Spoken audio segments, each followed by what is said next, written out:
We're ready. All right, we are live and on the air in living color, Daddy. All right. A little sip of water. A little rubbing of the hands. And you ready for the countdown? Yes. All right. In 3, 2, 1. Welcome to Geekodrome. Geekodrome is the weekly roundtable discussion of all things geek. I am John, and I am joined by the Italian-American dream daddy, Jon Stugots. Where's the little taglines? We're not doing the little taglines? We gave up the taglines about a month ago for, fun things like SEO and trying to get more listeners. And they don't work, so we just abandoned? Yeah, well, at least it's a little more searchable. We get like 1 or 2 more people listening. We'll see how it goes. If it's really not doing anything, we can always bring them back later. Okay. But, it's about we're trying to expand our audience, bring on new people, and just show them the world of Geekodrome. Get hip to it, people. Exactly. So last week, we left with a little cliffhanger. I was on my way to Summerslam, and we learned that Jon Stugots, the Italian-American dream himself, Yes, was at the very first SummerSlam 20 years ago. I don't know, this month? No, it's more than that. 30 years ago. Oh, you're right, 30 years. 30 years ago. When? SummerSlam 1988. 30 years. All right, I was off by 10 years. What do I know? Yeah. SummerSlam, the inaugural SummerSlam, as it were. Where the Mega Powers meet the Mega Bucks. The 100 level seats at Madison Square Garden with my grandfather, my 2 cousins, and my grandfather's stepson. And or adopted son, whatever. We sat there. I had a Hulkamania is dead sign. And I had it. I was waving it all around and all night long. And 2 guys that were sitting like maybe 2 rows behind me got a glimpse of it. And they told me to put my sign down. So I told my grandfather, I was a kid. What was I? Let's see. In 88, I would have been 14 because my birthday wouldn't have come yet because my birthday's in November. So I was a 14-year-old kid. I told my grandfather, I was like, Pops, yeah, these guys just want to put my sign down. He looks over, he's like, oh, hang on. He gets up, goes over and talks to the gentleman, very nicely, I'm sure. And he comes back, he's like, don't worry, you can put your sign up. It's okay now. I was like, oh, okay. And the guys did not suffer broken legs. So it was a win-win all around. They didn't look at my direction the rest of the time that I was there. And I made sure, because, again, I was a jerky kid. All right, I'm purposely holding the sign towards them so they see it. And they were just like, no, what is that a fly? What was this? Is that Halley's Comet?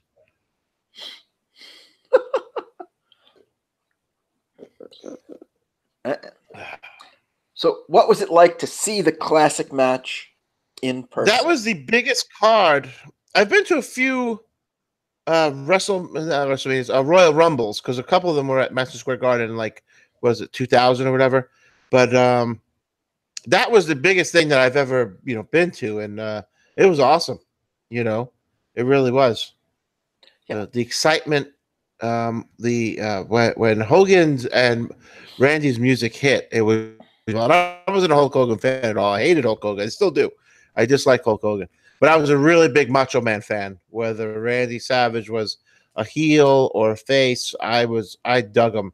That intensity level, that he had, and he had the beautiful girl. Like he must be doing something right. To be honest, we all loved Miss Elizabeth back then. Yes, no, she was gorgeous, and it was. I mean, I remember.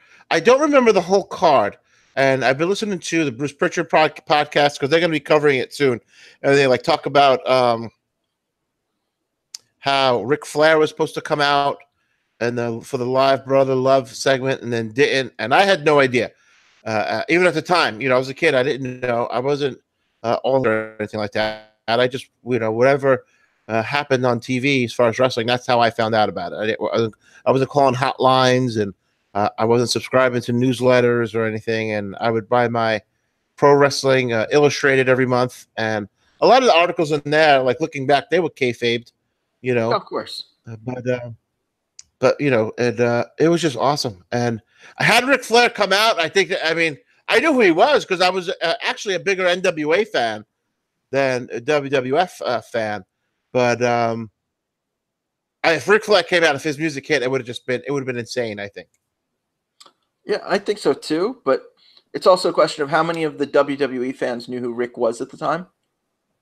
Because it's an issue because wrestling was so regional. Like, people didn't necessarily know outside of their regions. Like, I really didn't know who Rick was till sometime in the 90s. I would have known who he was because I would have been like, what the hell is he doing here? Why isn't he with the Four Horsemen? Well, that's always an important question. Where are the Four Horsemen? Because, now it's like we all get like fans for things, like even if it's movies or radio shows, people get all up into the business, like the behind the scenes things of, this guy's contract's up soon. Or, you know what I mean? Or that guy's might not be playing Captain America anymore. He signed on for 6 movies and he's done 7. And it's like, the mystique of a lot of things is gone because we have access to all this information now. So we're all well more informed. Today, it would be very difficult to pull something like that off without everyone knowing about it. How about this? In wrestling, when's the last time you were surprised? Just thinking about wrestling. Let's see.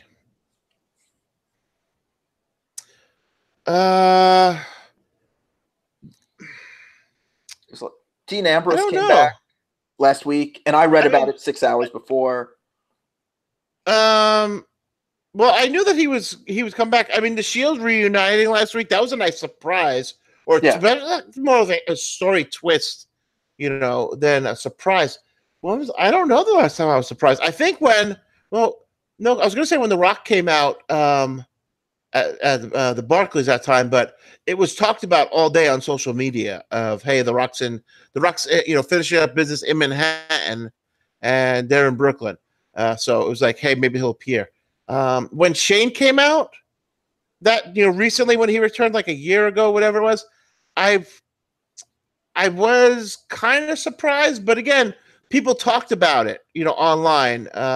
So it's very difficult today to get a surprise over on fans because hell, people follow Chris Jericho and take pictures of him at airports. When he came back a few years ago for the Rumble, he actually was tweeted about like being somewhere other than where the Rumble was, and people took pictures of him at an airport. So it's like, well, he's trying to swerve people, but it's not done deceitfully. There's supposed to be some sort of a surprise that, or like I said, illusion that needs to be upkept, and people don't want that anymore. People hate surprises now. Everyone wants to be gotcha. No one wants to be got because they feel like they're being insulted. But with wrestling, or even with movies, we can be surprised. We don't need to know the ending. We don't need to know who's going to die at the end of Avengers 4. We don't. I want to see it. I don't want to read it on Twitter. I agree. I don't know the last time I was surprised in wrestling, honestly, because like genuinely surprised. I just don't. Yeah, I can't think of any instance where it's like, it was cool to see the Shield come out together, but it's just like they'd also tried to do it like 6 months ago. They did it like 8 or 9 months ago before Ambrose got hurt. So like now he's back. So to me, it makes total sense that they'd be back together, even though people are like, oh my God, they're doing this just to get Roman Reigns over. It was like, well, they started this 9 months ago. Yeah. And to be honest, in person, people were chanting, "You both suck," through that match. And then when the Shield came out, it was just huge pop. Everybody was like loving Roman. So people were suddenly like, even the anti-Roman people were just like, this is awesome. And it is, it is. I always felt like they were broken up a little too soon. And they each didn't get, I don't feel like established enough at the time. When, and I know this sounds silly.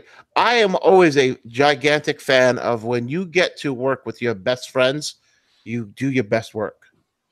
I agree. And I used to love in the 90s when they had the factions. They're not Me gangs. too. I liked it. They're factions. So, because it kind of added to it. It added story like DX, The Nation, all those guys. It built story to have these teams. And it's something they don't really have right now. So to have like guys like the Shield teaming up again, I like that. It builds character. Yeah. And it gives I always wanted the Wyatt family to be bigger. I thought the Wyatt should have been like 5 or 6 people. He should have had a cult. He could have had people following him around to the ring who might not even been wrestlers. They were just followers, of him. So like old school Dudley. I want kind of, yeah, but more cult-like and less backwoods Waltons. Yeah. I wanted it to be where it was like, no, it was a cult, and like he would talk to people and they'd fall under his spell and fall for his message. But I wanted the same thing when CM Punk had the Straight Edge Society. Should have been like 5 or 6 guys. Yeah, shaving their heads for him. Well, it's like when you had the Flock or Jackal with his acolytes. Jackal, he had the Truth Commission. Well, he did the cult thing for a little bit first, and then he did the Truth Commission. Yes. So I'm thinking of the cult gimmick, and then they did. Oh, yeah. They did like the South African cult first, yeah. Yeah, sorry, the acolytes was not him. That was me using the term acolytes. But see, not, yes, not the acolytes. Yeah, A acolytes. Yeah. Oh, I understand you now. But like even the Undertaker, when he had the ministry, to me it was cool. He had different guys fall into different roles, and they you fall under that spell, and that's what I always wanted for Bray Wyatt, because he's such a great character, and he's a great talker. I like the way he looks, and to me it's like he could be a face or a heel. It doesn't matter. It all depends on which way are you fighting against. You could easily have had, if you're going to keep it small with him and 2 other guys, hey, you know what? We're taking on the machine. We are the guys that will destroy the empire that Vince McMahon has created. Yeah. So when I wasn't watching wrestling, I still went to 1 or 2 house shows a couple of years ago with my buddy, and I saw Bray Wyatt, and I forget who he was out with, which was his family or whatever. And I thought it was a great gimmick, but they weren't. Yeah. It had that cult vibe. But again, I wasn't watching TV, so I didn't know how far they were going or anything. And then, yeah, they didn't go far. Yeah, that's unfortunate, because I, as much as I like him tagging with Matt Hardy, I just feel like there's something missing in that tag team. Yeah, and when what was it, last year or 2 years ago, when they gave for a short time as a transition champion, it's like, oh, this is where it should be going. He definitely has the talk people into a building, but Vince McMahon's not going to be sitting there saying, I'm not letting that guy be the face of my company. Yeah, that's like putting Hillbilly Jim as your world champion for 6 months. Based on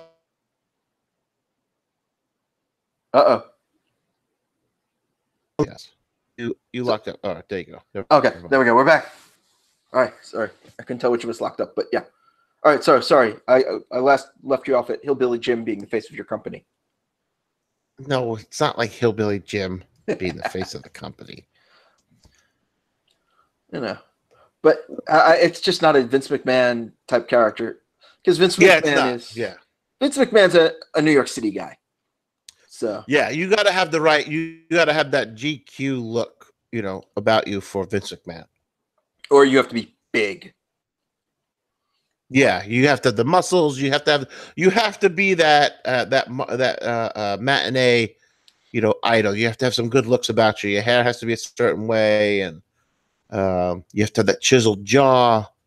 Well, yeah. Well, I think he either goes idol or he goes sort of like a Brock or a Braun Strowman kind of deal. Yeah. So you can be the huge guy, or you could be the model. Yeah. But you're not. He's not putting it on Rey Mysterio for long term. No, not in this day and age. He won't. No. Well, was there any time he would have? Well, he did. Rey Mysterio was like a 3-time world champion. He is, but was he a long-term champion or just It went on for a while. I don't remember like days as champion, but he was. Yeah, he was the SmackDown champion for a while. I stand corrected. But yeah, I just don't see it happening currently with the way the roster is now. No. But I'd like to see more of more interesting instead of just generic. But that's the way I roll. Oh, definitely. I mean, Roman is great in the ring. I'm not a fan though. Yeah, I mean, I don't think he sucks. He does put on some great matches. He's just not someone that. But I'm not the demographic. You know what I mean? Yeah. So that's fine. But there are guys on the roster that I can gravitate to, like Samoa Joe, Daniel Bryan, AJ Styles, The Club, Finn Balor. So I don't have to, but he's going to go up against guys I do like. So I'll still watch and I'll still get enjoyment out of it. It's a Reigns t-shirt, but I'm not supposed to be. So if I am, that's great. But if I'm not, that's great too. Like I don't think I should be. Well, my taste should be catered to be like, oh, Samoa Joe needs to be the Universal Champion of Finn Balor. It would be awesome if to see the guys whose careers I followed for a long time, who I have an emotional attachment to see them with those belts. But if they don't, like, all right, I still go to work tomorrow morning. Yeah. If I can't pay my mortgage, Finn Balor's not going to give a fuck. Well, he is a demon, so you know how that is. Oh, yeah. Yeah. So, I mean, yeah, I've always been drawn more towards undercard guys myself. So it doesn't bother me if I don't love the World Championship match. Yeah. The guys I do love, they'll be there. How long was it before Jericho was a top guy? And I was a long time. Yeah, but I was digging him pretty much from WCW. It's the first time he came out, yeah, because I already followed him in ECW and WCW. Exactly. Nakamura and Asuka, these are people who as career I've known. I've known who they are for a long time. I didn't follow as closely as like Samoa Joe, but it's like, oh, it'd be great to see them, with world championship belts. But if it doesn't happen, I'm not going to be like, oh, I'm canceling my subscription and blah blah blah. Well, Asuka did have it for a little while, didn't she? I love Asuka. I do too. I love that she won the Rumble, the first Women's Rumble. I love that how her reign in NXT was handled. It's just. Oh, here's the other thing. Like, how could you be surprised anymore? Like when in wrestling, I mean, it pretty much starts there. It goes on to other things too, but WWE tweets out spoilers. Oh, so when I got back into wrestling, I started following WWE on Twitter, and then they were they were tweeting like every minute during the match. Yeah, I'm like, look, this is overkill. And if you have the app installed on a device, it gets the notification. So you have to turn the notifications off. I didn't know that until when I was at work. And I worked at the time. I was working nights, and my real job, well, my fake job, because it's not the job I love doing. I work odd hours. I have to work weekends and nights, and I look at my phone like, I have 12 notifications from WWE. What the hell is this? And I'm like, oh my God, there's title changes on my phone. Why? I don't need to go home and watch. Yeah. Again, yeah, I have the app too. I've been watching the WWE Network for the pay-per-views, and I had to turn notifications off after the first day because it's literally like, what's the point of watching?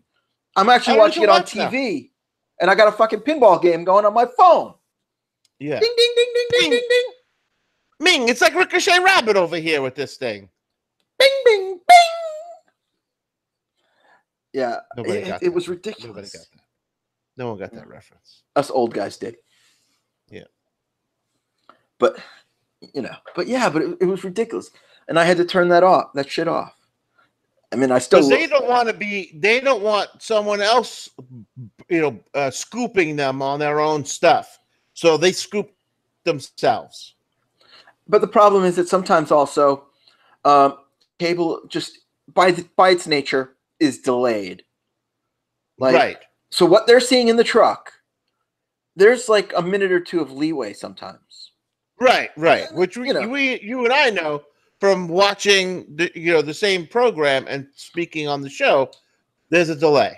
Yeah, you and I watched live once or twice, and we're just like, "Oh, that was great," and then a moment later, you're like, "You see it." So it's just sometimes it's just how it's transmitted to cable. I mean, there's all these factors. I used to watch in the 90s. A buddy of mine would talk, and I would talk on the phone, and one of us would be a minute ahead of the other, and we'd be on the phone watching the same damn thing. Him in Philly, me in New York, and it's just like, oh well, wait till you see this title change. Yeah, it's ridiculous, and they're tweeting it as soon as it hits the truck. So it's like we're getting the title change on the internet before it can even hit the TV. Yeah, I hate that shit. I mean, there are other shows I watch where they do the same thing, but it's especially egregious with WWE. As much as I enjoy their programming,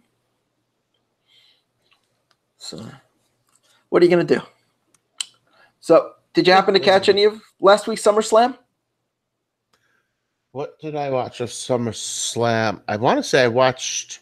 Did I watch it all? Because I was off on Monday last week. I think I watched everything except for Roman winning the belt. Only because, I greatly dislike Brock Lesnar. In all honesty, he does nothing for me. Nothing that he could do to hold my interest. The last Brock match I watched was him versus Samoa Joe a year ago, and that was only because I really was hoping Samoa Joe was going to win. But other than that, I don't watch anything with Brock because he bores me. Yeah, I'm not a fan of him either. But this is my first, like, with the exception of one or two house shows, my first wrestling show in like 15 years, maybe 20, I don't know. And it was fucking electric to be there. Yeah. Like the pre-show matches were good, but as soon as the Seth Rollins match hit, holy shit, that crowd blew up. Yeah. Like, I don't know how well it played on TV, but like the show starts, they do the video package with Terry Crews, and then Dean Ambrose hits. Boom, the crowd's on its feet. And then Seth Rollins. And if you thought like it was loud in there for Dean, twice as loud, everybody screaming, burn it down. Mm-hmm. And he goes to the ring. It's loud. It's raucous. And then we have Dolph Ziggler. And all of a sudden it's like, fucking quiet. Oh, wow. Everyone left, huh? You could hear a pin drop. And then the crowd kind of got about, a little less than Dean level when, what's his name who came out with Ziggler? Drew McIntyre. Thank you. The psychopath, Drew McIntyre. He got a good pop. And that's how it went, like, all night, like, for that match. Like, anything Seth did, big pop. Dean and McIntyre face off, big pop. Dolph does something. Yeah, yay. And it was hilarious. I mean, to be honest, they put on a good match. They did. They really did. I mean, that was a solid half-hour opener with lots of false finishes and everything. But it was just like, we know nothing's going to end until Dean does something. Right. So it's like Dean hit McIntyre once outside the ring, and then all of a sudden they got the pin. It was like, oh, how coincidental. But like, and every single match after that, it was just boom, like huge. And then we got to Shinsuke versus Jeff Hardy, and the crowd was kind of bored, which is unfortunate. Yes. Yeah, it is unfortunate. I mean, it was a solid match. It was just for But whatever reason. again though, it's not so much the performers at that the matches going on at that point. It's exhausting. These cards are long. They're bigger. It's a bigger spectacle. They go on longer and longer. They've at that point they witnessed what 2 title changes, almost I think 3 maybe, I'd have definitely to look at the 2 card order. title changes at that point. So it's exhausting. They had Natalie come out, Neidhart wearing her dad's jacket, which man oh man, I'm not big into memorabilia stuff. Because I'm kind of a minimalist, but I'd love to rock that jacket. Yeah. Jim Neidhart's jacket. I'd rock that one night on the cooking show. I actually couldn't tell that it was his jacket because my seats were kind of high up. There are 2 pieces of wrestling memorabilia that I could say I would rock on the Eat Up show. One of them is Jim Neidhart's jacket, and the other one is the Dusty Rhodes top hat. Giant oversized top hat with the rope band on it. Those are 2 things that I would just rock the hell out of one time, or 2 times, or 3 times, or 4 times on the Eat Up show. There's definitely got to be a third. Roddy Piper's kilt. Well, I have a kilt, and I don't think his kilt's gonna fit me. So touche. And like I said, I have my own. All right. Well, then you're all right. Is it a tartan like his kind of deal? No, I mean it's a tartan pattern. It's not his. It doesn't look like his. Oh, as long as it's got the tartan, you're good to go. You're not one of those. It looks like, more like I'm thinking pattern wise. Yeah, it doesn't look like anything that I've seen, which is I think one of the reasons I purchased it. As long as it's not like one of those boring like utility kilts that are single colors and. Yeah. So one other thing that was pretty awesome, I had never seen the Demon before.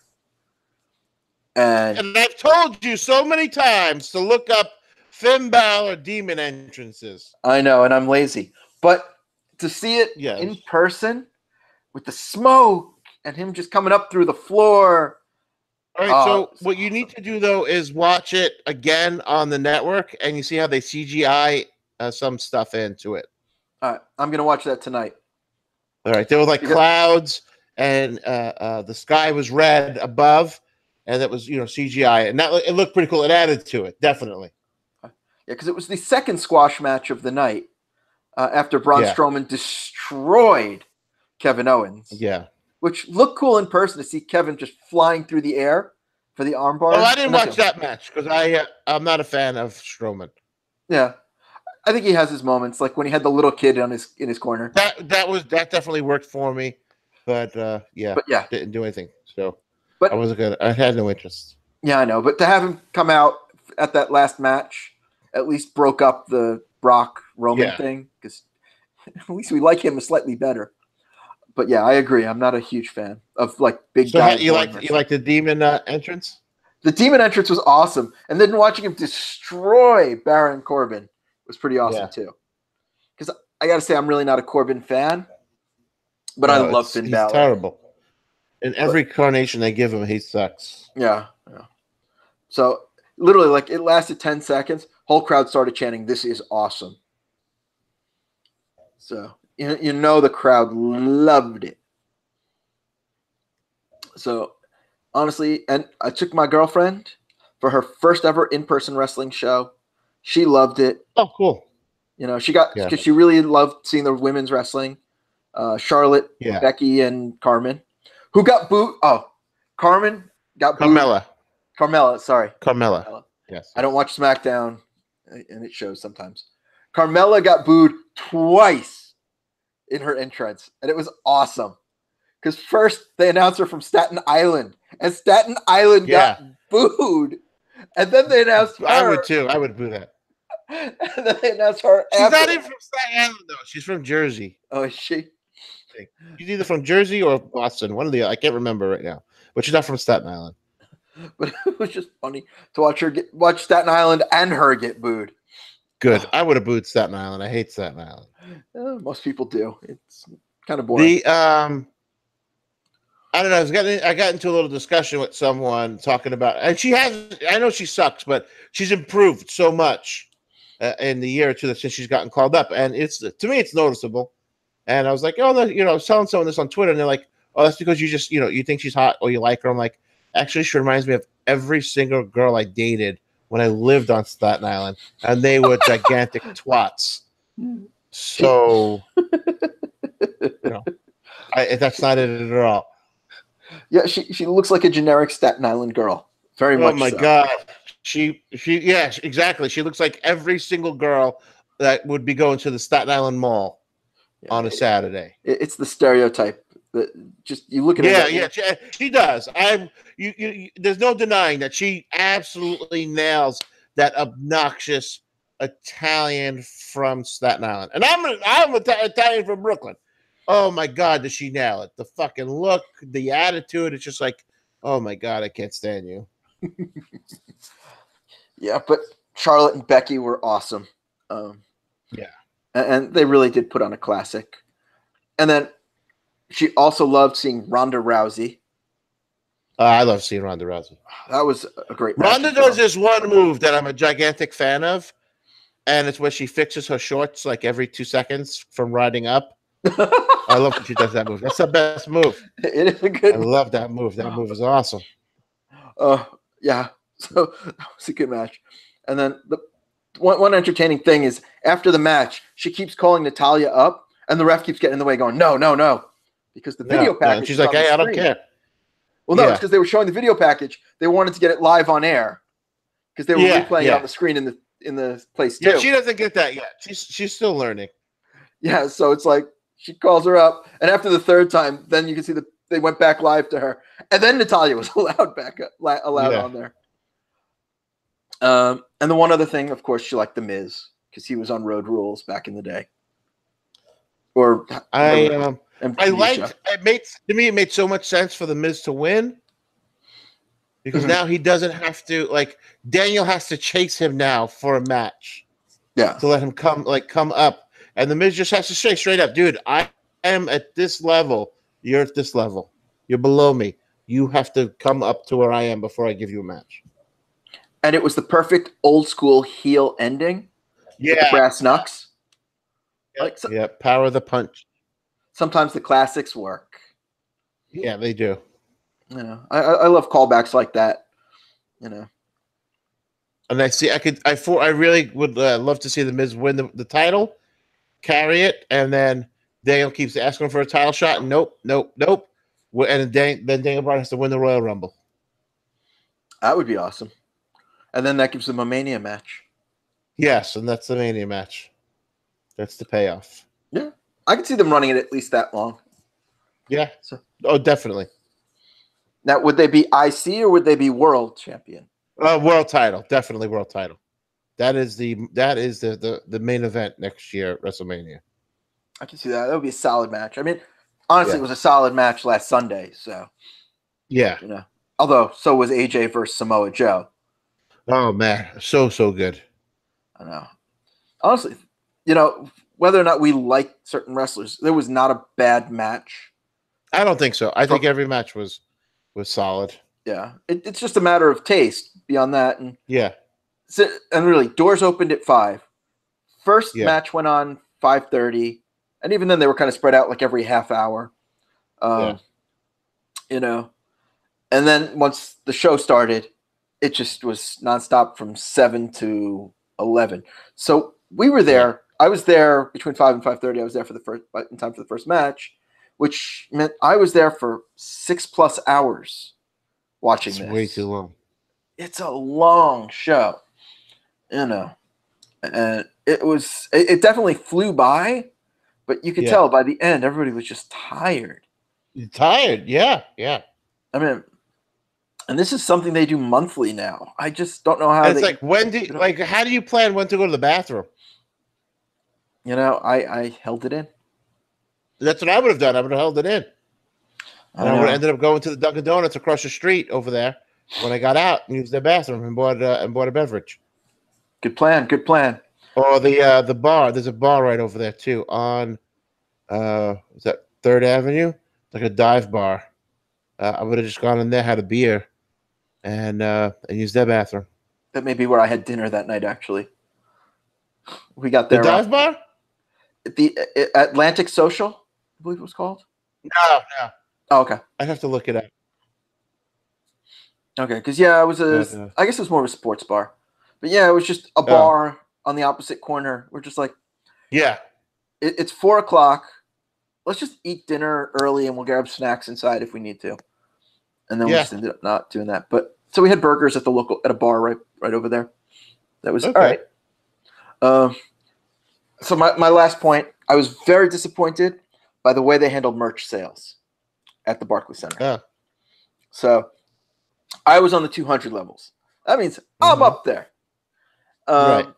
And outside of my seats, there was, some food booths, some beer booths, one merch little area that had really two items. Well, two T-shirts. They had a few other items or whatever, but they had a John Cena T-shirt, the generic green one. John Cena sucks. John Cena sucks. And a Dean Ambrose T-shirt. Meh. Like they didn't even have any of the event shirts there. They had the program, but and I'm like, well, and I might have actually bought a shirt. Yeah. And then, on the way out, we get to the bottom of the escalators. I'm looking at, and like half the merch is there at best at the bottom of the escalators. I'm like, yeah, it's not worth waiting online to even try one of these half-assed shirts. And I know there was like an outdoor area where they had a huge merch area, but it was just like at that point, I'm just like, I got to drive home. I don't want to go walk over there. I want to go home. So I might have bought a New Day shirt because I really dig their style. I might have New Day. I might have bought a B Team shirt because B Team, go, go, go. I don't know. I really love those guys. I don't know why, but I find it so entertaining. And no, none of those. But it was just like, well, they're losing money here because I'm not the type of person who will go out of my way to search the entire arena for the T-shirt I want. 20 years ago, I did that. WWE.com. Yeah. They had most of them on WWE.com. The only one they didn't have was one of the event shirts. And I was like, It was the main event shirt, which was a black shirt with like blue and like buildings. It looked pretty cool. But like they had the Ronda shirt versus Alexa.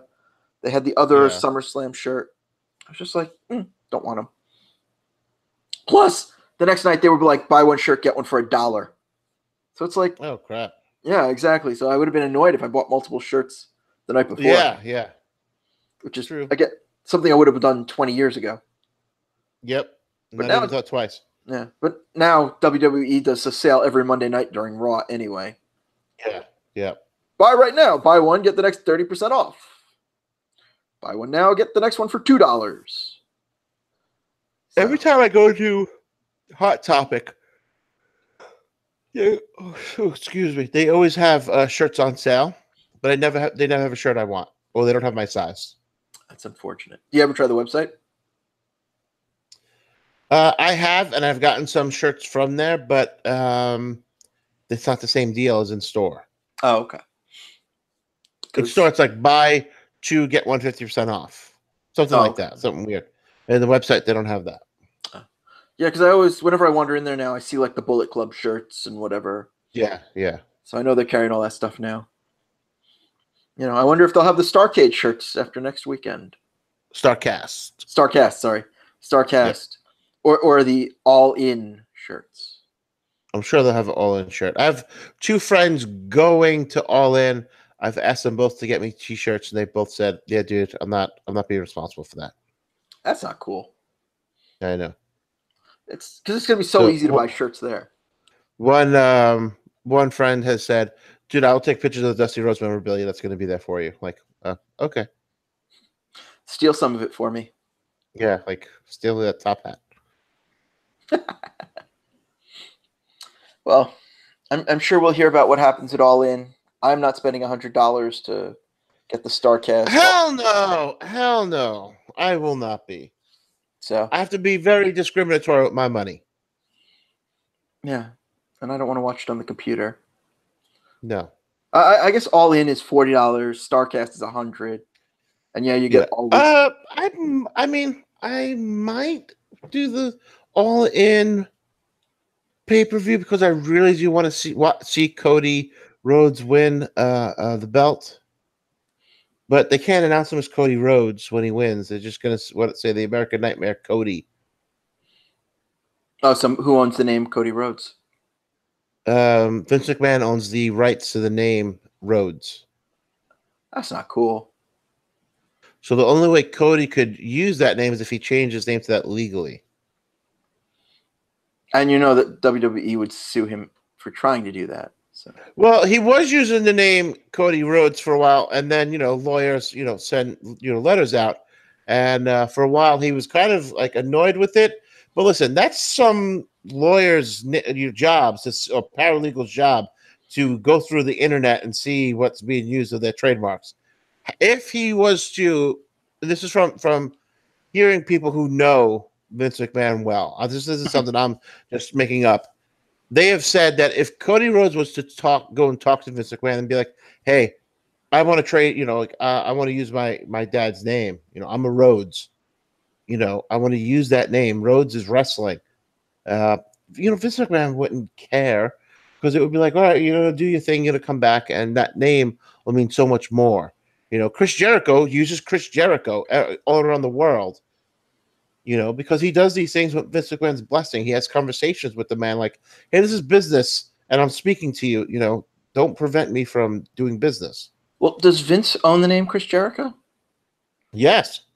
Because he was The using only that name he doesn't own the rights to is CM Punk. Yeah, because Jericho was using it in ECW.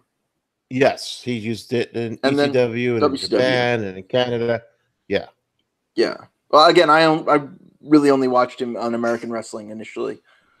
So, all right. Well, it's interesting to know that he even owns that one.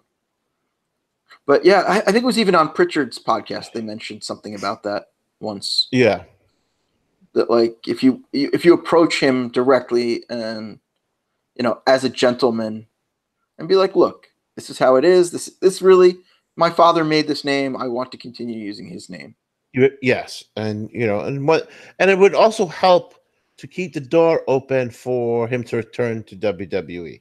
Yeah, and it's not like honestly, the name Rhodes is not a big merchandising name. No. As big a fan of Dusty as I am, not as but big you as can you, if you go on the if you go on the WWE.com website to look for Dusty Rhodes merchandise, there's like 1 or 2 shirts, and they suck. Yeah, but I mean, I don't know. Was Dusty ever like a big merchandise seller? Well, they didn't have merchandise really back in those days. That's true. They had maybe 1 or 2 shirts, and there's one Dusty Rhodes shirt that I really do want, and not too long ago I found it. I had it shipped. I didn't know. I ordered it and it was getting shipped, and I started getting the updates for the shipping on my phone, and I saw that it was coming from China.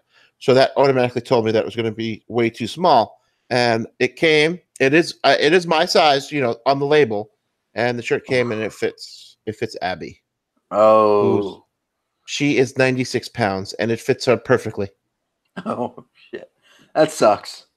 So I will probably never get this shirt that I really do want in my size. That's unfortunate. Yeah. So. Oh well, we'll have to look into wrestling shirts for you, Dusty Rhodes wrestling shirts. Yes. But in the meantime, you know what else we should look into? Bedtime and hot picks. Oh, do I have a hot pick? Do you have a hot pick? Yes, I do. What do you have to share with us as your hot pick?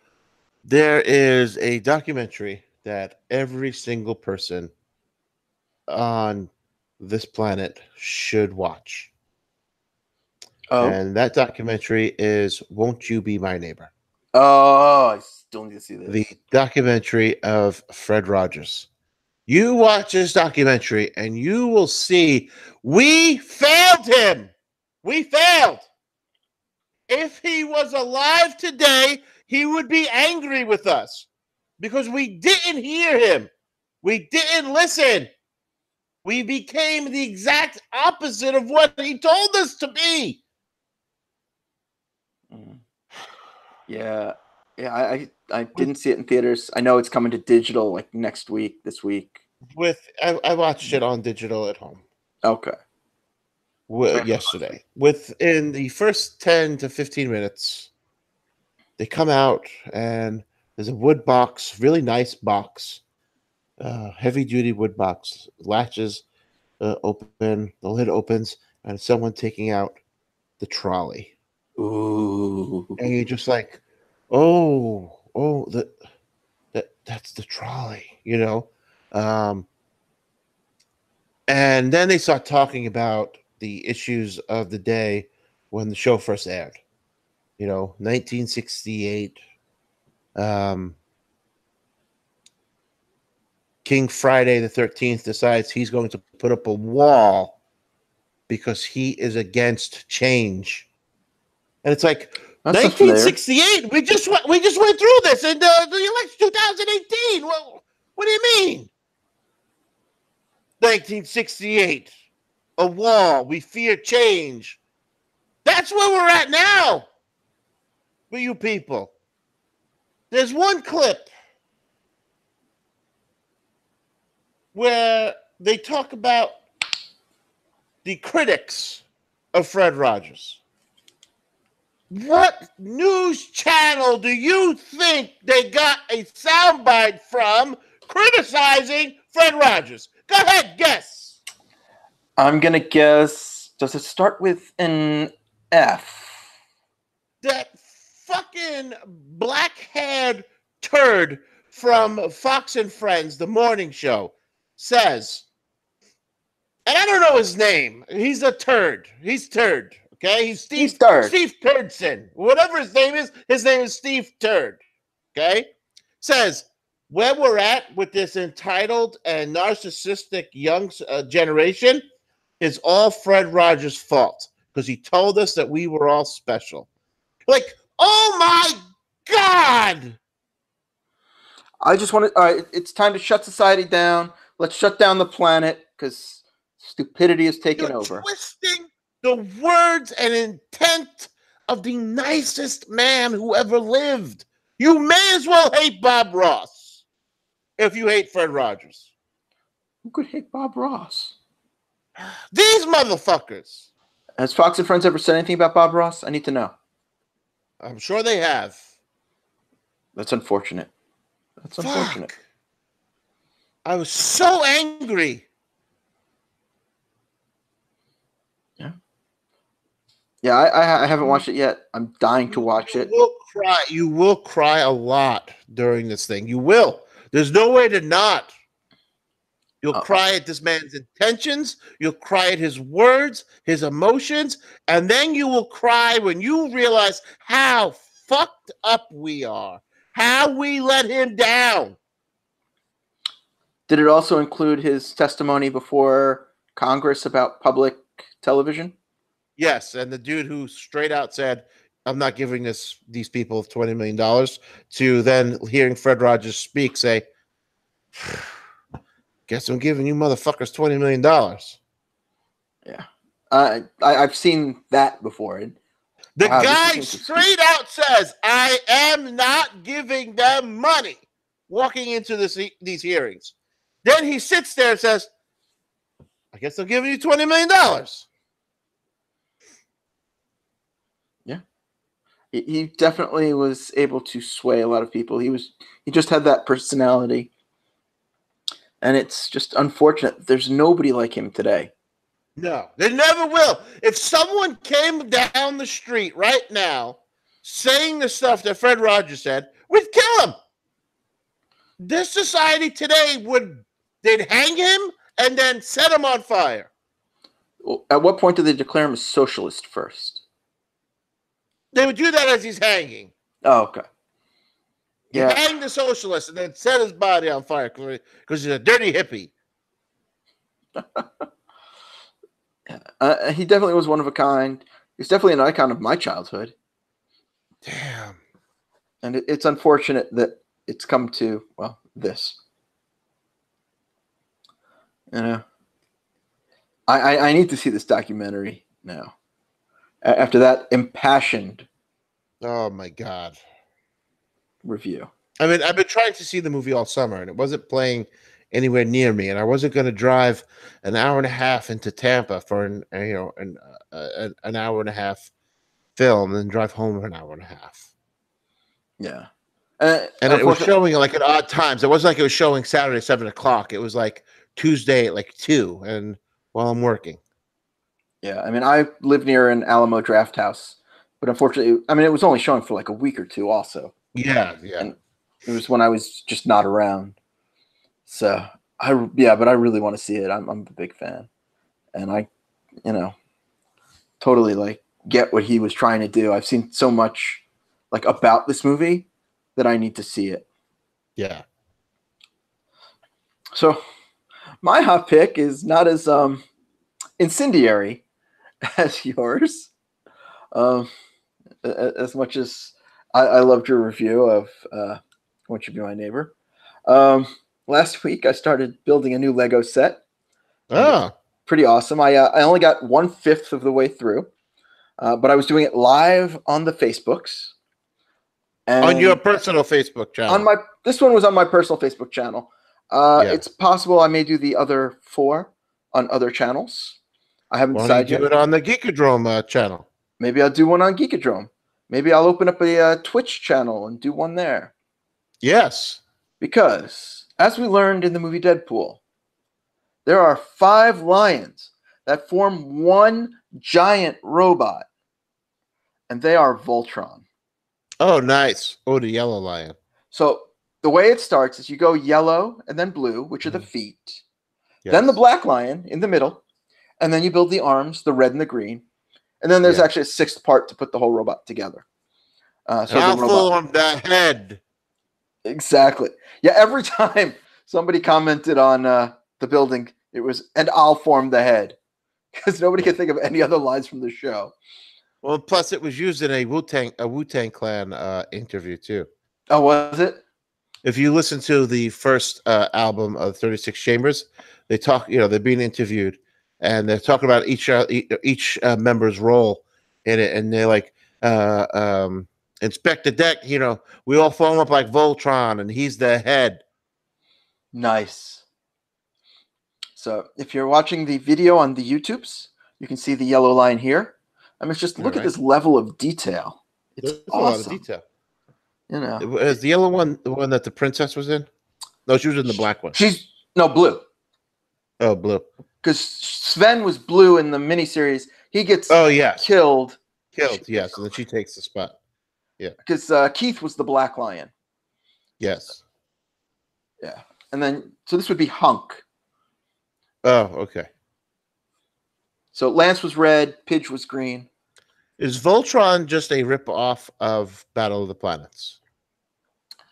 I want to say no, because I think that with Battle of the Planets, they didn't really form up to create something.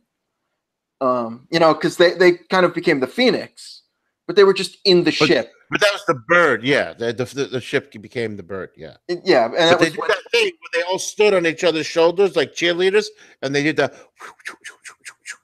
thing. Yeah. I don't even know what it was. That whirlwind, tornado-y thing, yeah. Yeah, I don't even know how they did that. Nobody does. But we all loved it. Yo, yes. Yeah, no, I think this owes more to the old Saiyan TV shows, where it was like the live action. Yes. The type of stuff that became Power Rangers. Oh, yeah. That was... Power Rangers is definitely a direct ripoff of Voltron. Yeah. Well, I mean, it's a genre in Japan, but... Yeah. In America, it literally goes Voltron and then Power Rangers. Yes. But, I mean, it's just... I love this thing, and I'm only, a fifth through, plus the robot. I even, when I was at the Lego convention, I got to meet the designer, got to talk to him for a bit about it, and what he did to build it and design it. And it was just really interesting. So I will be doing this over the next week or two. So now, will that lion actually become the leg, or is that a whole Yes. separate build? So no, I'm not sure how it goes, just because I'm not to that part of the directions. But you can Okay. see the hole in the back here. Go That's where ahead, it say it. poops. Yeah. That's the poop. That's the poop chute. Yes, he's got the big old butthole. Yeah. It's the same size as the black lion's leg. I dated a girl who had a poop like that. Poop chute like that. Must have been really unfortunate for her. Yeah. It was like house caverns. So, but you can see the little locks on the sides of the poop chute.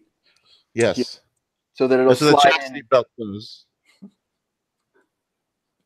in. Yes, exactly. So it will form up to Voltron. I'll keep us things updated on the Geekodrome page. No, definitely keep this updated, and I would love if you started doing these on Twitch or on Facebook Live. Yeah, I mean, a long time ago, I wanted to do more of my Lego building on Twitch, and Yeah. the only reason I didn't do it is just because you have to keep a schedule, and I'm kind of erratic about my building times. Yes. Like, I built the first one Tuesday night, I think, and then it was my birthday, and I was gone for the rest of the week. Yeah. So I just had no time for any real Lego building. Plus, I had a commission for, I have it within reach here, a Lego Oscar. So whatever building time I had, is I that the was building this second bad one boy. you've done? No, I've done a couple dozen. Whenever, because Okay. I remember not too long ago you were doing one, but that was like a while ago. I don't think it's the same one. No, so I did it. Whatever year the Lego movie came out, Yeah. and they were giving out Lego Oscars on the telecast. Yeah. I was like, oh, I could do that, and I built an Oscar quick, and I posted pictures, and people dug it. So then I threw it up in my Etsy store, and I started selling them. And now cool. it's what 2-3 years later. Yeah. I forget what year it came out, but I still sell a few a year. I actually had because I just had literally in the last month 2 orders. I now have 2 Oscars here that need to get shipped out tomorrow. So I am build them whenever anybody orders off my Etsy store, and that's just jon.etsy.com if you want one. Cool. So yeah, excellent. So that's one of my hobbies trying to pay for itself. That's actually those 2 Oscars paid for the Voltron, because that Voltron's like a $200 set. Sorry, something like that. It's under 75, 200. No, hobbies pay for itself. That's awesome. My one complaint, and I have this getting worked on by a buddy of mine. There are no pilots for the Lions. Oh. Now, while I get that it's not minifigure scale, and the minifigures aren't going to fit in here, don't care. Yeah. I need the pilots to display. Yes, for display purposes. Yes, I agree. So a buddy of mine, and actually, if you like custom Lego stuff, check out Eclipse Graphics. It's my buddy Vic. I said to him at the Lego convention, I'm like, dude, with this Voltron thing, I need the pilots. What can we do to make it happen? Yeah. So I believe he's working on it. Whenever he finishes, it's going to be in the Eclipse Graphics store. Okay. And I am customer number 1. I've already been promised that because he is building these because it was my idea. So I got first shot at them. Because I need pilots to display with it. Without a doubt. Just a little strip in front with the Voltrons, guys. So now that we have vanquished the row beasts, yes, it's time to move out and back to reality. I'm gonna forget the name of the planet. Damn it! I'm gonna forget the name of the planet. No, they came from Earth, but they went to oh man, I haven't watched Voltron in a while. Tucson, Australia. Otisburg. I'm gonna figure it out. Aris. Yeah, I was so close. You were so close. Planet Aris. I knew it started with an A, but I kept thinking Allura, but that's the princess. All right. Yes. Back to Planet Aris. And if You want more Geekodrome? You can find us at geekodrome.co. Subscribe on iTunes, Google Play, or wherever you find your fine podcasts. You want to hit us back? We're on Twitter at Geekodrome Pod and on Facebook at Geekodrome Podcast. I'm John. I can be found on Twitter at Just John. The Italian American Dream, he's Don Stugots, and he's at Don Stugots on Twitter. What a coincidence. Whoa. He also hosts. Oh, were you going to say something? No. Okay. I said, whoa. Oh, Whoa. Like, what do you mean? Whoa. I am Don Stugots, and I can be found on Twitter at Don Stugots. I know, it's amazing. Whoa. All right. And he also hosts The Eat Up Show, which, while it's in its summer hiatus, he's still got shit going on in there. Some day drinking. Oh, yeah, baby. We're filming. We're banking these episodes, and man, oh, man, as soon as Spanky gets back from his vacation, he can start editing, and we'll be back to releasing videos once a week. All right. So give us, from the archives, a recipe that they should hit up. Deep fried raviolis. Sounds delicious. They really were delicious. I'm going to Google it up right now so I can enjoy. I got some time to cook. I got the holiday weekend coming up. I got plenty of time to cook some deep fried raviolis. Yes. All right. So, they used to do this thing on Planet Alaris. Planet Aris, yeah. Yeah, Aris. And they would say, it's just been too sweet.